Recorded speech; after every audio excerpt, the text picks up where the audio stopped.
Looking at XRP over last 1 year, it does seem like we're following one trend line.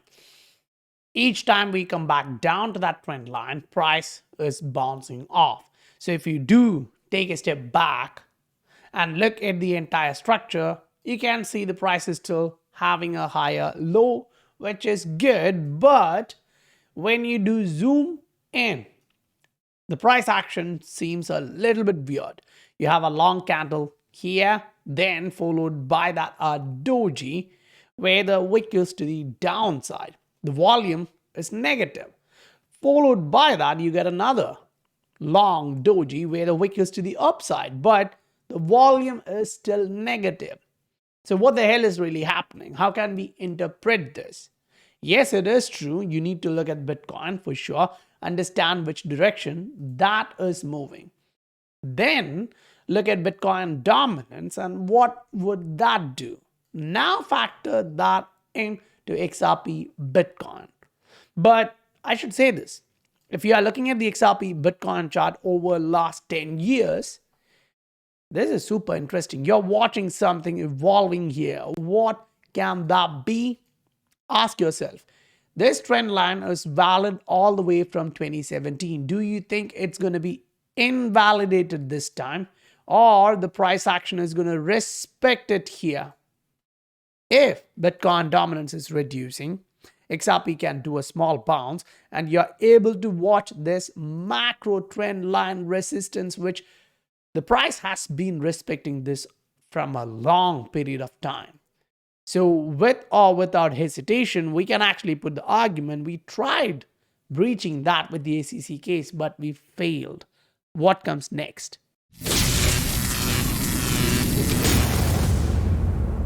Welcome to the Scientific Investor family, where the normal retail guys get to learn how to become the next top 10% of this world.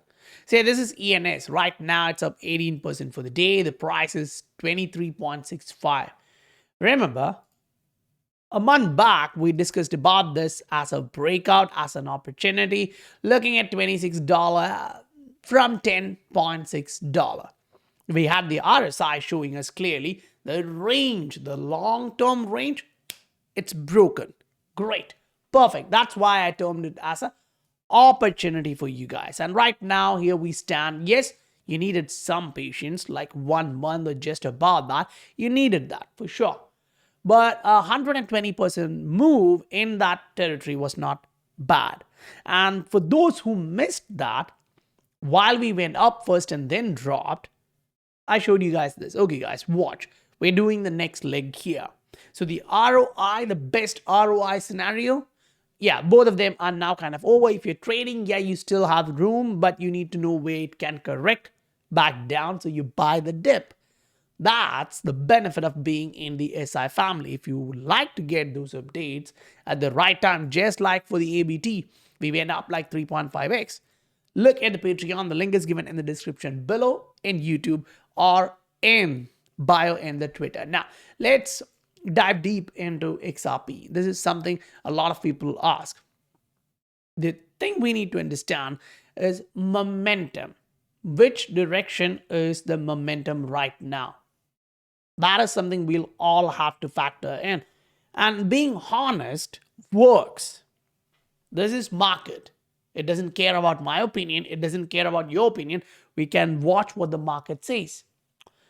For example, you're watching here after the price went up. In this season, you had the momentum to the upside. Each corrective leg has been shorter. Each red candles or the corrective candles here in the black is smaller. But then you got a shift here. It came with a bearish engulfing candle, followed up with another bearish engulfing candle. Then that continuation was still here where we got a bullish engulfing candle. But that did not last because it couldn't make a new high. It failed. Then this was the support that broke to the downside with a long candle. So the price structure did break to the downside. So this is your support, which was the previous resistance here. Fine. Now you retested that and failed. Now we are trending lower since then. But what's the catch here? Yeah, you're trending lower on a short-term chart. There is no doubt. But the initial momentum to the downside, it is not there now. See, these were big dumps. But now the downside momentum is reducing. 1, 2. Why is that happening? When the momentum is reducing, that means those guys who are looking to buy this asset more and more and more, they're loading up. The price is going down. Buyers' strength is increasing. MACD is still in the negative territory, but it is crossing back to the upside. And if you focus more on it, you can see it is slowly rounding back up. Meaning you go on a macro chart on this, we have historically seen MACD playing this pattern. You have a long drop to the downside, then you slowly rotate back up, right? You have another long drop, then you slowly rotate back up. So here we are. We have a long drop and we are trying to rotate back up. Yes, it's a daily chart. If you are a macro guy, you're going on to a weekly at least to say like, okay, I need to buy this lower. I went up here. I'm having a corrective leg. We have seen this previously. Went up, having a corrective leg back in 2017. Went up, having a corrective leg back in 2021. So that's Jan-Feb 2021 where you're going down. Now it's Jan-Feb 2024, 3 years after that. So that's something good because it took 4 years here. Now it's just 3 years. Fine. Are we going to burst to the upside? Even if we do burst, what's the first resistance point? Being honest, right? Being honest. This range is going to be our resistance. We need to see that breaking to the upside in terms of the momentum here in the MACD. Now you go back. You're looking at the RSI. You plot back into the territory of 2017, 2021. Great. But you do recognize the fact that here you had a lot of strength from the buying momentum. We did not get much in 2021 run up. Think about that for a moment. Till the point the SEC came in, the buying strength at 0.75, that's what we are watching here. That was on a weekly chart, 85 plus. At $2, it was below 80. Because we didn't have any big exchanges, especially in the US, and we didn't get that amount of liquidity. So when we start going back up, this is going to go high. The initial trend line for this asset was something like this, which was actually a great thing to watch. But right now, that flipped with the SEC issue. You're watching something like this. So when the RSI does go back up, you need to look at this. We need to break this range. If we do, now we have a long way to the upside. So that's the story from the RSI land. If we go back into the land of candlesticks, the rulers here kind of shows you the fact that even when you're going up, you get these kind of craziness coming into the market. You get these kind of craziness. Now, that's not just when you're in the SEC issue. You go back and you do get these kind of stuffs happening. What do they mean in terms of numbers? If you measure them correctly, you will see that was a 73% drop. It's not a small thing. It's a huge drop. If you look at the first leg, that was again another 60-70% drop. So the price action does this kind of thing again and again. Now you go back to XRPBTC. You're like, okay, this is a long trend line. It's great. It's looking fine. Now, as of now, the point where you are, if you'd like to buy this asset, yeah, that's a huge buy. But if you've been in this asset throughout this time, you're like, okay, what the hell is this asset doing? It's not moving up. It's not going down. It's still in the same range. We want this to break to the upside. We want this to retest and a bounce. That's something we all want to see in this asset. Right now, you're getting close to that, but you still have some room inside this pattern because it's a monthly. Now, if you slowly zoom out, you would like to see, okay, fine, we're looking at this asset. What can I understand further if I do add some noise into this to understand, okay, what do these buyers and sellers think about the price action? The price in terms of XRPBTC is going down. The RSI is not. That's good. That's historically a good point of return. You get to see that the price goes down, but the RSI does not. What happens? That used to be a reversal. Can we do something similar? I don't know.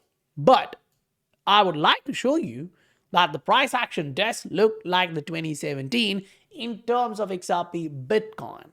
If that's repeating, it's going to be a monumental price increase. But let's just not go there into the moon and hype things up.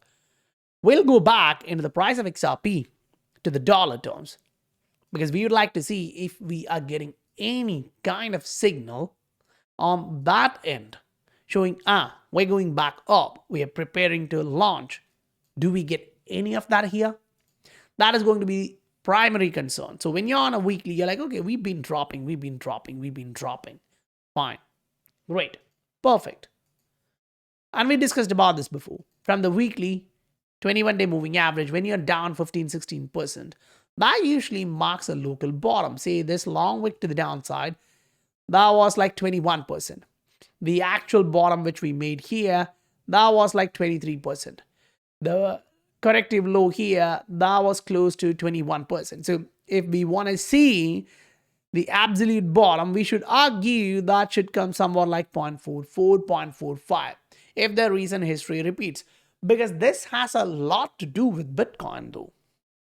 While this happened, if you go back in Bitcoin, if you look at the entire Bitcoin price action, you will understand the fact that this drop in Bitcoin was 21%. Great. This drop in Bitcoin was 22%. Again, this drop in Bitcoin was 22% drop. Again, this drop in Bitcoin has been 22% drop. So if all this is true, then we can say, okay, maybe we are going to come back down to 0.44. That doesn't mean you sell your entire chunk here and then think about buying back at 0.44 because you need to put the numbers correctly. From the current point, that's just a 10% drop. How much do you think you can buy back? Because when you sell, you have a spread. When you buy back, you have a spread. Depending on which exchange, that would be higher or smaller. Not everyone gets into the same exchange with the highest liquidity with the smallest spread. So that's a concern. So you don't get to take that benefit. Then this is a trend line, even if you drop onto it, right? So you're going to bounce off from that. Maybe that's just a long wick. By the time that candle closes, if it's back up to 14, by the time that candle closes, if it's back up here, you miss that opportunity. You don't want to do that kind of a thing. Now, it's your decision, but I would like to show you what the market is showing me, right? So here are the Bitcoin dominances. If we bounce off from this candle bottom, 52.3, we may break 53 or at least test that. Now, if we get rejected and break the moving average to the downside, that's a bale movement for the altcoin investors. Remember, we discussed about this in detail in yesterday's video, putting the argument like maybe I'm completely wrong, but I wish or I think most likely the next weekly candle may do something like this. That's this week though. Maybe I'm wrong. Maybe it's only going to drop a little bit and the next week follows that to the downside.